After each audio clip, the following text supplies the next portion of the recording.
आज राष्ट्रीय जनता दल के अध्यक्ष तेजस्वी प्रसाद यादव ने प्रेस कॉन्फ्रेंस की। प्रेस कॉन्फ्रेंस की शुरुआत उन्होंने अपनी चुनावी कैंपेनिंग सॉन्ग के साथ शुरू की और इस सॉन्ग का मुख्य टाइटल है आओ नया बिहार बनाएं। आप ये सॉन्ग सुनिए थोड़ा सा, उसके बाद मैं आपको आगे बताऊंगा कि तेजस्वी प्रसाद यादव ने पूरे प्रेस कॉन्फ्रेंस में किन बिंदुओं पर ज़्यादा ध्यान दिया।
राष्ट्रीय जनता दल को वोट दें इस बार। शुक्रिया साथियों, आपने कैंपेन सॉन्ग देखा। अब मैं नेता प्रतिपक्ष श्री तेजस्वी जी से और अपने तमाम साथियों से आग्रह करता हूं, एक बार खड़े होकर के हम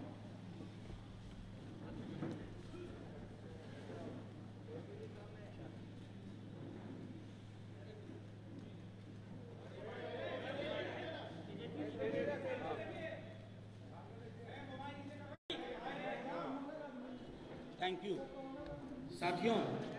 इससे पहले कि मैं नेता प्रतिपक्ष तेजस्वी जी से आग्रह करूं कि कुछ मूल बिंदुओं पे अपनी बात रखें आपके समक्ष। ये घोषणा पत्र नहीं है, ये प्रण हमारा है, संकल्प के बदलाव के साथ जो कि सच होने वाला है। एक एक बिंदु जो आप देखेंगे उसके पीछे पूरी की पूरी एक बैकग्राउंड है, पृष्ठभूमि कि हम कैसे करेंगे। साथियों, रोजगार के सवाल पे, नौकरी के सवाल पे तेजस्वी जी ने स्पष्ट कर दिया है, आज से 20वें 21वें दिन प्रक्रिया शुरू हो जाएगी। 10 लाख सरकारी नौकरी की, समान काम के समान वेतन, संविदा के पूरे कॉन्सेप्ट को खत्म करने के अलावा किसानों का जो भी ऋण है वो सब कंप्लीट माफी, आज तक के जो भी ऋण होंगे। उसके अलावा खाद्य प्रसंस्करण उद्योग, जो अपने आप में अर्थव्यवस्था को, सरकार को बड़ी चिंता होती है। हमारी सरकार आते ही तेजस्वी जी के नेतृत्व में रिवेन्यू जनरेशन पर भी काम होगा कि राजस्व किस प्रकार बढ़े।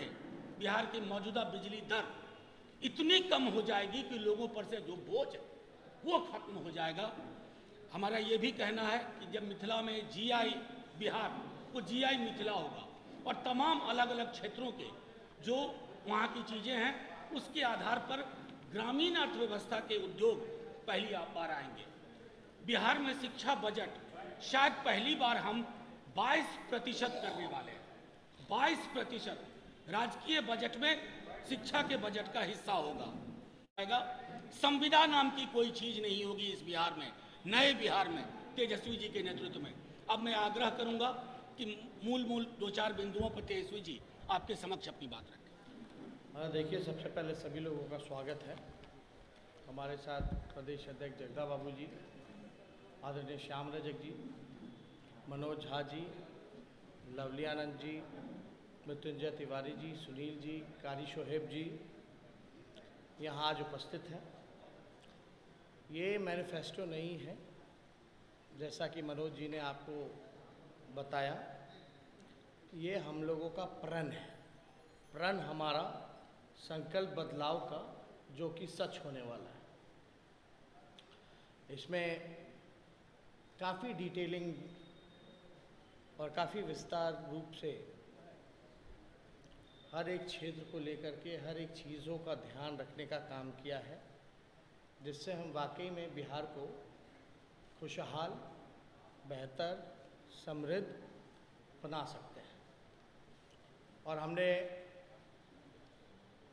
मुद्दों की बात की है और पहले भी हमने कहा था जैसे कि इन सभी विषयों में रोजगार, कृषि, उद्योग, शिक्षा, उच्च शिक्षा, रोजगार, महिला सशक्तिकरण और परिवार कल्याण, स्मार्ट गांव, खासतौर पे यहाँ स्मार्ट गांव का जिक्र किया गया है। स्वयं सहायता समूह के बारे में है, पंचायती राज संस्थान के बारे में है, सामुदायिक विकास और गरीबी उन्मूलन के बारे में है, पशुपालन एवं मत्स्य पालन के बारे में है, स्वास्थ्य सेवाएं के बारे में है, सरकारी सेवा से जुड़े हुए मुद्दे हैं, बिहार की सांस्कृतिक विरासत और रचनात्मक उद्योग के बारे में इसमें है, खेल नीति हमारी क्या रहेगी इसमें विस्तार रूप से दिया गया है, आधारभूत संरचनात्मक विकास के बारे में इसमें जिक्र किया गया है, जलवायु परिवर्तन से संबंधित हमारी जो प्रतिबद्धताएं हैं, ये सारे लगभग जो हैं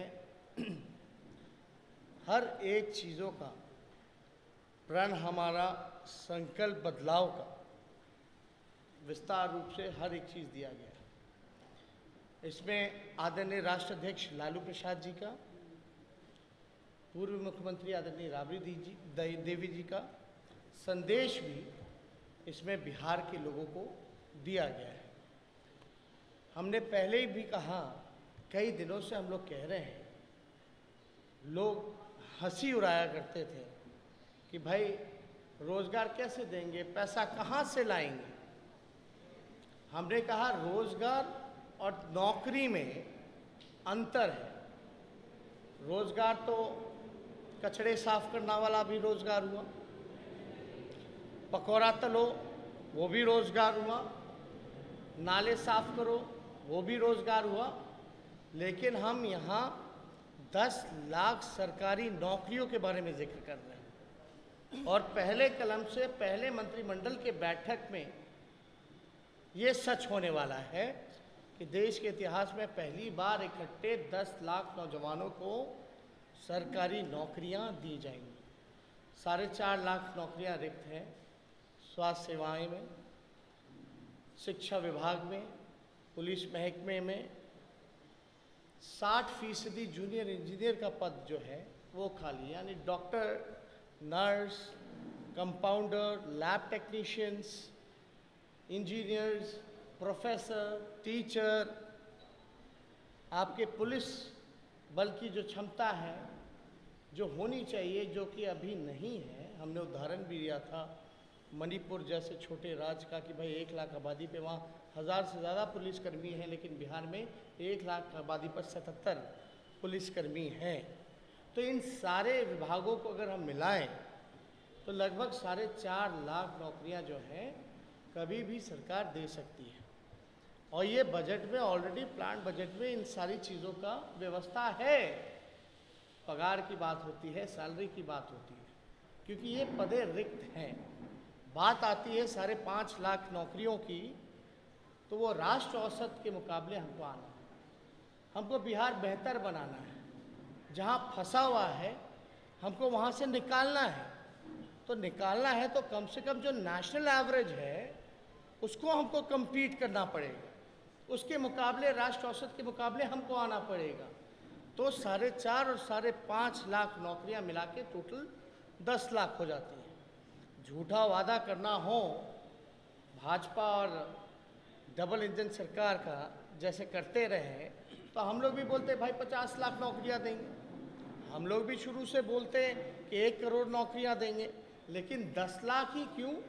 क्योंकि जो रिक्वायरमेंट है, चाहे पदे खाली हो या राष्ट्र औसत के मुकाबले आने के लिए। तो आज आरजेडी के प्रेस कॉन्फ्रेंस में तेजस्वी यादव के साथ साथ मनोज झा भी मौजूद थे। मनोज झा ने ही पूरे इस प्रेस कॉन्फ्रेंस की शुरुआत की। उन्होंने कुछ अहम बिंदुओं पर सभी का ध्यान आकर्षित किया। उनमें से अहम बिंदु पहले ये हैं कि उन्होंने जो 10 लाख सरकारी नौकरी देने का वादा किया, उन्होंने बताया कि आज से 1 महीने के अंदर ये सारी प्रक्रिया शुरू हो जाएगी। दूसरा मुख्य बिंदु ये था कि उन्होंने किसानों के ऋण माफ़ी की बात की। उन्होंने बताया कि किसानों का जो भी ऋण है, वो अब तक का जो भी ऋण है वो माफ़ कर दिया जाएगा। तीसरा, उन्होंने बिजली के बारे में बात की। उन्होंने बताया कि ये जो बिजली का दर है, उन्होंने बिजली के दर को कम करने की बात की गई, उन्होंने कही अपनी प्रेस कॉन्फ्रेंस में। और चौथा, उन्होंने बिहार के जो शिक्षा बजट है उसको बढ़ाने की बात की और उन्होंने बताया कि इसको 22% तक करने का वादा किया कि बिहार का जो जीडीपी है उसका 22% शिक्षा पे खर्च किया जाएगा। ये वादा किया गया आरजेडी के प्रेस कॉन्फ्रेंस में। उसके बाद तेजस्वी यादव ने बताया कि किस तरह से ये जो सरकारी नौकरी देने का वादा उन्होंने किया है, उन्होंने सारा डिटेल्स बताया कि कहाँ किस तरह से रिक्तियाँ खाली है, और ये सारा चीज़ उन्होंने अपने पूरे कार्यक्रम में, पूरे प्रेस कॉन्फ्रेंस में की। और उन्होंने बीजेपी पे भी सवाल खड़े किए। उन्होंने बीजेपी को भी बताया कि नीतीश कुमार कह रहे थे कि उल्टा सवाल किया नीतीश कुमार पे कि उन्होंने कहा था कि 10 लाख सरकारी रोजगार कहाँ से देंगे, जबकि उनकी बीजेपी एनडीए सरकार है जो बीजेपी कह रही है कि हम 19 लाख रोजगार जनरेट करेंगे, तो उन्होंने उल्टा ही सवाल किया। तो इस तरह की सारी बातें तेजस्वी प्रसाद यादव ने अपने प्रेस कॉन्फ्रेंस में की।